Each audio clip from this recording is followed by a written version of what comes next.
Hello students, आप सभी का RP edu for you channel पर स्वागत है। इस वीडियो में हम लोग यूपी बोर्ड कक्षा 12 रसायन विज्ञान की प्रैक्टिकल फाइल में आयतन मितीय विश्लेषण से संबंधित एक प्रयोग को लिखना सीखेंगे। तो सबसे पहले हम लोगों को यह जानना आवश्यक है कि हम लोगों के कोर्स में आयतन मितीय विश्लेषण से संबंधित कौन से प्रयोग रखे गए हैं। तो हम लोगों के कोर्स में आयतन मितीय विश्लेषण से संबंधित सरल अनुमापन को रखा गया है और जो सरल अनुमापन हम लोगों के कोर्स में रखे गए हैं वह ऑक्सीकरण अपचयन अनुमापन है, क्योंकि ये अनुमापन ऑक्सीकरण अपचयन अभिक्रियाओं पर आधारित होते हैं। तो इसमें हम लोगों को फेरस अमोनियम सल्फेट या ऑक्सैलिक अम्ल का मानक विलयन बनाकर इसकी सहायता से दिए हुए पोटेशियम परमैंगनेट के विलयन की सांद्रता ज्ञात करनी होती है। तो इस वीडियो में हम लोग ऐसे ही एक प्रयोग के बारे में जानेंगे, जिसके लिए सबसे पहले रसायन विज्ञान की प्रैक्टिकल फाइल में जो रूलदार पेज होता है उस पे सबसे ऊपर प्रयोग संख्या लिखेंगे और उसके इस साइड में दिनांक लिखेंगे और उसके इस साइड में उद्देश्य हेडिंग डालकर इसमें लिखेंगे फेरस अमोनियम सल्फेट का लगभग N/50 सांद्रता का 250 मिलीलीटर मानक विलयन बनाकर इस विलयन की सहायता से दिए हुए अज्ञात सांद्रता के पोटेशियम परमैंगनेट के विलयन की सांद्रता ग्राम प्रति लीटर में ज्ञात करना। तो इसमें लिखा गया है फेरस अमोनियम सल्फेट का लगभग N/50 सांद्रता का। तो N/50 का मतलब देखिए क्या है, इसमें N जो होता है वह विलयन की नॉर्मलता को प्रदर्शित करता है और विलयन की नॉर्मलता के बारे में आप लोग जानते होंगे कि किसी विलयन के 1 लीटर में उपस्थित पदार्थ के ग्राम तुल्यांकों की संख्या को विलयन की नॉर्मलता कहते हैं। तो इसमें N/50 का तात्पर्य होता है नॉर्मलता का 1/50वां भाग, यानी N मतलब नॉर्मलता और N/50 है तो N गुणे 1/50 होगा, तो इसका मतलब हुआ N का 1/50वां भाग। और यहाँ पर जो विलयन बनाया जाएगा वह 250 मिलीलीटर होगा। यहाँ पर जो मानक विलयन लिखा गया है इसका तात्पर्य होता है कि वह विलयन जिसकी सांद्रता हमको ज्ञात रहती है, यानी ऐसा विलयन जिसकी सांद्रता ज्ञात होती है उसको मानक विलयन कहा जाता है। तो इसमें फेरस अमोनियम सल्फेट का N/50 सांद्रता का 250 मिलीलीटर मानक विलयन बनाना होता है। इस विलयन की सांद्रता हमको ज्ञात रहती है, जिसके कारण इसको मानक विलयन कहा जाता है। अब आगे यहाँ पर लिखा गया है अज्ञात सांद्रता के पोटेशियम परमैंगनेट के विलयन की। तो यह जो पोटेशियम परमैंगनेट का विलयन होता है या दिया जाता है और इसकी सांद्रता हमको ज्ञात नहीं रहती है और इसी की सांद्रता इस प्रयोग में हमको ग्राम प्रति लीटर में ज्ञात करनी होती है। तो इसके लिए आगे जो हेडिंग है वह है आवश्यक सामग्री का और इसमें लिखा गया है पीपेट, ब्यूरेट, मापक फ्लास्क, वाच ग्लास, रासायनिक तुला, कोनिकल फ्लास्क, आसुत जल, कीप, weight box, ferrous ammonium sulphate, potassium permanganate विलयन, तनु H2SO4 इत्यादि। तो यह जो सभी आवश्यक सामग्रियां हैं इनका उपयोग इस प्रयोग में कहीं ना कहीं होगा और इसको आप लोग अपनी प्रयोगशाला में जाके देखकर समझ सकते हैं कि यह क्या होती हैं। इसके नीचे लिखा गया है सिद्धांत। सिद्धांत में लिखा गया है इस अनुमापन में तनु H2SO4 की उपस्थिति में KMnO4 फेरस सल्फेट को फेरिक सल्फेट में ऑक्सीकृत कर देता है और स्वयं MnSO4 में अपचयित हो जाता है। परिणाम स्वरूप KMnO4 का गुलाबी रंग गायब हो जाता है। अंतिम बिंदु पर जब संपूर्ण फेरस आयन फेरिक आयन में बदल जाता है तब KMnO4 का गुलाबी रंग गायब नहीं होता है। तो इसमें लिखा गया है कि इस अनुमापन में तनु सल्फ्यूरिक अम्ल की उपस्थिति में पोटेशियम परमैंगनेट फेरस सल्फेट को फेरिक सल्फेट में ऑक्सीकृत कर देता है। तो यह जो तनु सल्फ्यूरिक अम्ल होता है यह पहले पोटेशियम परमैंगनेट से क्रिया करता है और नवजात ऑक्सीजन उत्पन्न करता है। यह जो नवजात ऑक्सीजन होती है वह फेरस सल्फेट को फेरिक सल्फेट में ऑक्सीकृत कर देती है। आगे इसमें लिखा गया है कि जो पोटेशियम परमैंगनेट होता है वह स्वयं मैग्नस सल्फेट में अपचयित हो जाता है, यानी फेरस सल्फेट का फेरिक सल्फेट में ऑक्सीकरण होता है और पोटेशियम परमैंगनेट का मैग्नस सल्फेट में अपचयन होता है। परिणाम स्वरूप पोटेशियम परमैंगनेट का गुलाबी रंग गायब हो जाता है। तो देखिए, जब तक फेरस सल्फेट फेरिक सल्फेट में बदलता रहता है तब तक पोटेशियम परमैंगनेट तनु सल्फ्यूरिक अम्ल से क्रिया करके नवजात ऑक्सीजन फेरस सल्फेट को देता रहता है, लेकिन धीरे धीरे जब विलयन में उपस्थित सभी फेरस आयन फेरिक आयन में ऑक्सीकृत हो जाता है तब पोटेशियम परमैंगनेट ऑक्सीजन देना बंद करता है और जिसके कारण जो पोटेशियम परमैंगनेट का गुलाबी रंग होता है वह गायब नहीं होता है। तो इसको आप पढ़कर समझेंगे तो आपको पूरा समझ में आ जाएगा। इसी को हम लोग यहाँ पर समीकरण के रूप में दिखाते हैं। तो इसमें लिखा गया है 2KMnO4 प्लस 3H2SO4 बराबर K2SO4 plus 2MnSO4 plus 3H2O plus 5O। यहाँ पर जो ऊपर बताया गया कि पोटेशियम परमैंगनेट तनु सल्फ्यूरिक अम्ल से क्रिया करता है तो नवजात ऑक्सीजन देता है। यह जो नवजात ऑक्सीजन होती है यह गुरु कोष्ठक में बंद रहती है।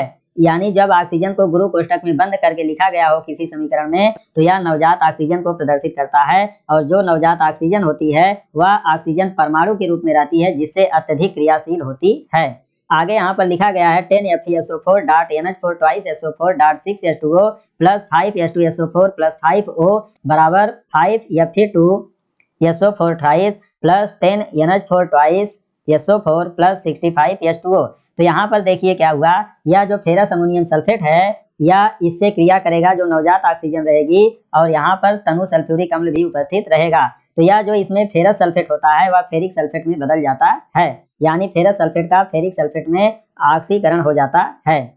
आगे जब इन दोनों समीकरण को जोड़ा जाता है तो यहाँ पर एक दूसरा समीकरण प्राप्त होता है 2KMnO4 plus 10FeSO4 dot NH4 twice SO4 dot 6H2O plus 8H2SO4 बराबर K2SO4 plus 2MnSO4 plus 5Fe2SO4 twice plus 10NH4 twice SO4 plus 68H2O। इस समीकरण में अगर कुल मिला के देखा जाए तो यहाँ पर जो पोटेशियम परमैंगनेट होता है इसमें मैग्नीज की ऑक्सीकरण अवस्था +7 होती है, और यह जो फेरस अमोनियम सल्फेट होता है इसमें यह जो आयरन होता है इसकी ऑक्सीकरण अवस्था +2 होती है। और इधर जब चलेंगे तो यहाँ पर जो मैग्नस सल्फेट होता है इसमें मैग्नीज की ऑक्सीकरण अवस्था +2 होती है, तो यहाँ पर +2 लिखेंगे। उसके बाद यह जो फेरिक सल्फेट होता है इसमें आयरन की ऑक्सीकरण अवस्था +3 होती है। तो इस प्रकार से इसमें आप देखकर समझ सकते हैं कि यह जो पोटेशियम परमैंगनेट होता है इसमें मैग्नीज की ऑक्सीकरण संख्या +7 है, लेकिन यहाँ पर +2 है, यानी यहाँ पर पोटेशियम परमैंगनेट का अपचयन हो रहा है, क्योंकि इसमें मैग्नीज की ऑक्सीकरण संख्या +7 है और यहाँ पर +2 हो गई, यानी धनात्मक ऑक्सीकरण संख्या में कमी आ रही है, यानी इसका अपचयन हो रहा है। जबकि यहाँ पर जो Fe की ऑक्सीकरण संख्या है वह +2 है और यह +3 में बदल रही है, यानी इसका ऑक्सीकरण हो रहा है। तो जब अनुमापन कराया जाता है, दोनों विलयनों को मिलाया जाता है, तो यह जो पोटेशियम परमैंगनेट होता है यह इसका ऑक्सीकरण करता जाता है, यानी पोटेशियम परमैंगनेट Fe का ऑक्सीकरण करता जाता है। लेकिन एक समय ऐसा आता है जब विलयन में संपूर्ण Fe2+ जो होता है वह Fe3+ में बदल जाता है, तो फिर पोटेशियम परमैंगनेट का अपचयन नहीं हो पाता है, जिसके कारण पोटेशियम परमैंगनेट का गुलाबी रंग गायब होना बंद हो जाता है। आगे इसमें लिखा गया है सूचक, तो इसमें लिखा है इस अनुमापन में पोटेशियम परमैंगनेट का विलयन स्वयं सूचक का कार्य करता है। सूचक जो होता है वह रंग परिवर्तन करके अंतिम बिंदु की सूचना देता है, तो इसमें हम लोगों को कोई बाह्य सूचक नहीं मिलाना होता है, पोटेशियम परमैंगनेट का विलयन स्वयं सूचक का कार्य करता है। आगे इसमें है अंतिम बिंदु, तो इसमें लिखा गया अस्थाई हल्का गुलाबी, यानी अंतिम बिंदु पर पोटेशियम परमैंगनेट का अस्थाई हल्का गुलाबी रंग प्राप्त होता है। आगे इसमें लिखा गया है पदार्थ की आवश्यक मात्रा, इसमें लिखा है 250 मिलीलीटर N/50 सांद्रता के मानक विलयन के लिए पदार्थ फेरस अमोनियम सल्फेट की आवश्यक मात्रा। तो यहाँ पर जो पदार्थ होता है वो हमारा है फेरस अमोनियम सल्फेट, और फेरस अमोनियम सल्फेट को FeS भी लिखा जाता है, जिसमें F फेरस के लिए होता है और A अमोनियम के लिए होता है और S सल्फेट के लिए होता है। तो आगे हम लोग फेरस अमोनियम सल्फेट की जगह पर FeS लिखेंगे। तो आवश्यक मात्रा का सूत्र जो होता है वह होता है W बराबर X into E into V अपान 1000 ग्राम। तो यहाँ पर देखिए X क्या है, E क्या है और V क्या है, तो इसमें लिखा गया है जहाँ X बराबर विलयन की नॉर्मलता बराबर 1/50, N E बराबर फेरस अमोनियम सल्फेट का तुल्यांकी भार बराबर 392, V बराबर विलयन का आयतन बराबर 250 मिलीलीटर। आगे इसमें लिखा गया है मान रखने पर, तो जब हम लोग मान रखेंगे तो आएगा W बराबर 1/50 गुणे 392 गुणे 250/1000 ग्राम। इसको सॉल्व किया जाएगा तो W बराबर आएगा 1.9600 ग्राम। यहाँ पर जो वैल्यू आती है 1.96 केवल आती है, लेकिन चूंकि रासायनिक परिकलन में दशमलव के 4 अंक तक रखना होता है, इसलिए इसमें 2 शून्य जोड़ दिया जाता है। तो इस प्रकार से W का मान 1.9600 ग्राम आता है। आगे यहाँ पर लिखा गया है प्रेक्षण, और प्रेक्षण 2 होते हैं, जिसमें पहला प्रेक्षण है 250 मिलीलीटर N/50 सांद्रता के मानक फेरस अमोनियम सल्फेट विलयन के लिए तौल प्रेक्षण, जिसमें कुल 4 पॉइंट हैं। पहले पॉइंट में लिखा गया है वाच ग्लास का भार बराबर 16.2680 ग्राम। दूसरा पॉइंट है watch glass plus ferrous ammonium sulphate का भार। तो जो वाच ग्लास का भार होता है उसमें यह जो फेरस अमोनियम सल्फेट का भार लेना होता है उसको जोड़ दिया जाता है, तो हमको यहाँ पर watch glass plus ferrous ammonium sulphate का भार आ जाता है। तो आप इसमें देखकर समझ सकते हैं यह वाच ग्लास का भार जो यहाँ पर है और यह फेरस अमोनियम सल्फेट का भार जो यहाँ पर निकल के आया, तो दोनों को जोड़ा जाता है तो आता है 18.2280 ग्राम। आगे तीसरा पॉइंट है, फेरस अमोनियम सल्फेट निकालने के बाद वॉच ग्लास का भार बराबर 16.2690 ग्राम। तो देखिए, जब फेरस अमोनियम सल्फेट को वॉच ग्लास पे रखा जाता है तो कुछ कण जो उसके होते हैं वह वॉच ग्लास में लगे रह जाते हैं, जिसके कारण जब फेरस अमोनियम सल्फेट को वॉच ग्लास से निकाल लिया जाता है तो निकालने के बाद पुनः वॉच ग्लास को तौला जाता है तो वॉच ग्लास का भार जो होता है या तो इसके बराबर आता है या इससे थोड़ा सा ज्यादा आता है। जैसे यहाँ पर आप देख सकते हैं, जो वैल्यू है वह है 16.2680 ग्राम और यहाँ पर है 16.2690 ग्राम, यानी यह वैल्यू थोड़ा सा बढ़ गई। इसका मतलब जो फेरस अमोनियम सल्फेट है उसका कुछ कण वॉच ग्लास में लगा रह गया है, इसलिए इसको तौलना जरूरी है। आगे इसमें चौथा पॉइंट लिखा है, मानक विलयन में प्रयुक्त फेरस अमोनियम सल्फेट का वास्तविक भार W बराबर सेकेंड माइनस थर्ड। तो यहाँ पर जो सेकंड में आया था watch glass plus ferrous ammonium sulphate का भार, उसमें से हम लोग फेरस अमोनियम सल्फेट निकालने के बाद जो वॉच ग्लास का भार आता है उसको घटाएंगे, तो घटाने पर जो मानक विलयन बना उसमें जितना फेरस अमोनियम सल्फेट गया वह वास्तविक भार आ जाता है और उसी को W कहते हैं और इसी का उपयोग आगे की गणना में किया जाता है। तो जब सेकंड वाला जो है यहाँ पर 18.2280 है तो यहाँ पर भी वही वैल्यू लिखी गई है और यह जो थर्ड है 16.2690 ग्राम वो यहाँ पर लिखा गया है। तो सेकंड में से जब थर्ड को घटाएंगे तो यह वैल्यू आती है 1.9590 ग्राम। तो यह W का मान आता है, यानी यही वास्तविक फेरस अमोनियम सल्फेट का भार है जो मानक विलयन में गया।